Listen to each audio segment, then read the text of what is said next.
It says, "Dear Helen, I love writing about all of my desires, even what the mind labels as personal desires. It is really creative and a fun process. How can I still do that without feeding the illusion of a separate being? And secondly, I'd like to know if focusing on the feelings of those desires is the best way to allow them into my experience. Much love and gratitude." So there are no personal desires. There are desires that may feel more selfish than others. So I'd like a new car is going to feel more selfish than I'd like to facilitate world peace.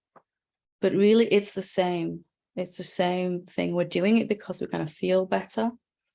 And if there is no separate entity, no separate self anyway, then there can be no selfish, small self desires. Every desire is selfish with a capital S, the real self. It is the real self wanting manifestation to expand. How to do that without the illusion of a separate being, without sustaining that? Well, have that desire, feel that desire, but don't feel that you have to make it happen yourself. The fact that you have this desire means that it is already in the process of manifestation, that it's not something you have to do as a separate being. Our mind says, I want this thing, so I've got to make it happen. The self, capital S, says, consciousness, I want this thing, and so it's already unfolding. My role is to feel the desire and to look at any beliefs that might get in the way of that manifestation process. So if I don't feel worthy enough, if I don't feel safe, that's going to inhibit and diminish what can show up in my experience. And so it's a flip. What we're doing, feeling desire, but what we're doing with that. I don't have to make it. Here's another 180. Anything I do to try to make this desire manifest is going to actually slow it down as the self.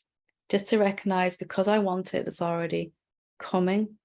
And what can I do to feel as good as I can about that and release resistance to it? And that leads nicely into the last bit, is focusing on the feelings of those desires. Going to make them the easiest way to allow them in, absolutely.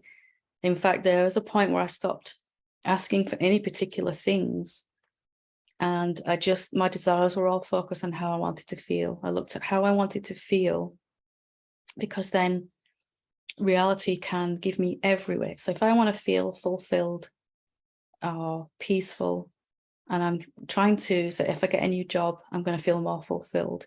That's probably true. But there's probably 100 other ways that life is trying to give us opportunities that reflect our fulfillment experiences. And if we focus on how we want to feel, then life can give us all the ways instead of just this one. We're also much more up and less resistant to that happening. So I literally wrote down a list of what I wanted to feel. I wanted to feel excited, passionate, confident, peaceful.